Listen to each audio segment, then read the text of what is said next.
And you're very welcome back. Krissy Gibson from Take the Cake is back with us once again, so we know we're in for a sweet treat. Hey, Krissy, how are you? Good. How are you, Aidan? Very well, thanks. So what you have in front of you looks like a brownie, except for the colour. Doesn't it? I know. These are lemon blondies, so they are brownies, but they're just, they're not brunette, are they? They're blonde. So they're a good summer treat, and it's good to kind of bring some sunshine back into our day today because we need it, don't we? Yeah, it's a good time for it. So we're going to start with, I brought a dinosaur of a stand-up mixer today, so come on, old girl. I know you can do it. We're going to start. When I was outside the studio earlier on, I thought there was construction work going on in here. She's noisy. She's an oldie but a goodie. Okay. I know you can do it. We're in this together.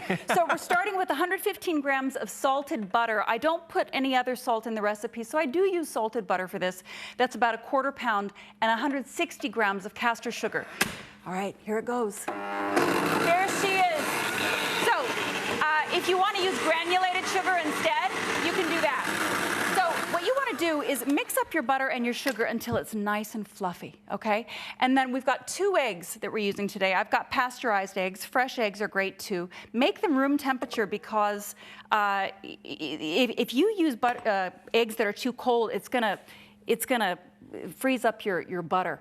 And you want to make the butter nice and fluffy. So what we're going to do is mix in these eggs, okay? I do it one at a time. Sorry, what? I do it one at a time, Aidan.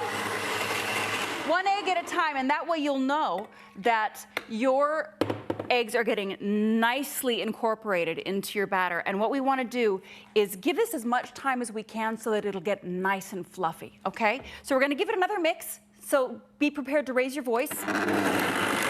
Now, you may be tempted to use some leftover lemon juice from Pancake Tuesday, and I will tell you now, don't do it. That was a while ago. Yeah, but you know what? My neighbor has a half a bottle of lemon juice left in her fridge from Pancake Tuesday, and she was like, you know, I can use that. No, don't do it, that's honey. Gonna ruin it. You want to be fresh, right? No, you have to use fresh lemons for this, okay? So if you have 2 lemons, that'll do it for the whole thing. Now, as we start with the lemons for this, we're gonna zest it first. We're gonna zest half a lemon into our batter, okay? Half of the lemon zest will do. Now, we're going to give it another mix, and we're going to add the juice of half a lemon, which comes to 20 mils. Again, fresh lemon, not bottled. For the love of God, not bottled. Now, we're going to give this, come on, old girl, you can do it. We're going to give it another mix. And then the last ingredient we're going to add is self-raising flour. I used to use baking powder with this, and I don't anymore. As I've kind of gotten to know my blondies better, I remember that adding more raising ingredients, rising ingredients, will make it cakey, right? Brownies are dense. They're supposed to be dense. We want them dense. So although we are using self-raising flour, we're not going to add any additional raising ingredients. Come to think of it, I wonder if on the recipe on your website, I removed the part about mixing the baking powder. If it's there, ignore it. Okay, leave it out. What would one of my recipes be without a mistake? So here we go. We're going to add the flour, and that's our last ingredient, okay? Now, we've got our dough, and we're going to bake this in a greased 8x8 casserole dish, okay? And we're putting the oven at 160 degrees Celsius, and the pan does need to be greased, or as an alternative, you could put grease-proof paper at the bottom, okay? And just lift it out when you're done. Yeah. And those blasts of Noisy Nelly there, is that TV time, or is that all it takes? No, that's not all it takes. It is TV time. Each time you add one of those eggs, you're going to leave it for a minute or 2, okay? We're cheating today. Gotcha. What you want is a really fluffy batter. This is nice and fluffy now, but you could go even fluffier, okay? So I've got my greased casserole dish here, and I'm going to add it, and I'm going to level it out with my spatula. And then we're going to bake it for about 20 minutes. It should be done after 20 minutes. You may need as much as 25, but you shouldn't. If you want to use a toothpick to test it out and make sure that comes out dry, you can do that. We're going to put that in the oven for 20 minutes, and when we're done, it's going to come out looking like this, nice and golden. Now, while it's still warm, we're going to pour a glaze over it, okay? This is how we make the glaze, and this part is so yummy. We're starting with 130 grams of icing sugar, okay?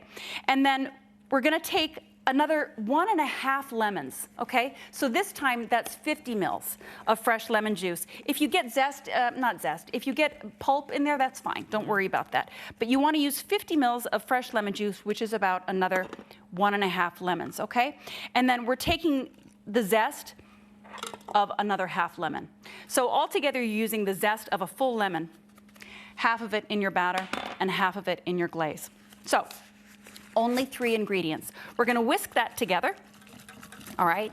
And you want it nice and smooth and creamy, okay? Now, if you do this too far ahead of time, it's gonna get too thick. So you don't wanna do that. But it'll be nice and smooth when you're done. You see how nice and glossy that is? All right, and I'm cheating here because of TV time. It may take a few minutes to get the clumps of icing sugar out. So while your brownies are still warm, you're just gonna cover the top. You don't need to poke holes in the top. Some people like to, you can, you don't need to. Okay, and you would prefer not to? Do you know something? You know me, I'm a little bit lazy. And I like to skip as many steps as I can. Okay. And I have found that you simply don't need to poke the holes as long as you're doing this while it's still warm. Another thing that I like to do is just tip it on its side a little bit and let it get into all the cracks on the side. And that way I know that when I cut through my lemon blondies, all of the edge pieces will be just as lemony. Does that make sense? Mm-hmm. So, give that a taste, Aidan, and tell me what you think. You're going to want to wait at least another 10 or 15 minutes to slice into these because in that time, the glaze that you poured on top will have sort of solidified on the top and it won't run all over the place and make a big mess on you. And it's firmed up lovely. Isn't that nice? You know, you say it's dense, it's really light. It is. It's not a heavy dessert. It certainly isn't a regular chocolate brownie that we're used to. It's a nice summer brownie, isn't it? It's beautiful. It really is. It makes a nice change. We had a question in here, Krissy. We actually had a lot of reaction last week to the rhubarb cake you did. Yeah. Because we know how popular rhubarb is in Ireland, and people might be fed up from making the tarts and things like that. Bridge has been in touch. He said, please ask Krissy, what can I use, excuse me, instead of light muscovado sugar to make the rhubarb bread that you made last week? I've tried Dunn's, Super Value, Central, Lidl and Aldi. None of them stock it. Also would like to know what measurement in metric is a tablespoon of butter. So twofold question. Good, okay. So I'm sorry you're having trouble finding that, Brie. The truth is you do need light muscovado sugar, and I buy mine at both Dunn's and Tesco. I know they carry them. The thing is that I think maybe restocking the shelves sometimes can be tricky. It depends upon what time of the week you're going. Okay. I don't know what night they're restocking. You do need light muscovado sugar. Don't use Demerara. If you absolutely cannot find it, absolutely, then use dark muscovado sugar, but you do want light. Yeah, the light made the difference. And then the measurement in metric of a tablespoon of butter? 15 grams. Okay, Bridge, hope that helps, and good luck on your search for the light muscovado sugar. And just like that, that is light, beautiful and zesty as well. Thanks, Krissy. Lemon Blondies, a real treat. Full recipe details are up on our website. Or as ever, you can check out takethecake.ie for more of Krissy's recipes and stockists. Now, coming up next, multi-talented actor and musician, the legend that is Steve Wall, is joining us next. Back in a few minutes.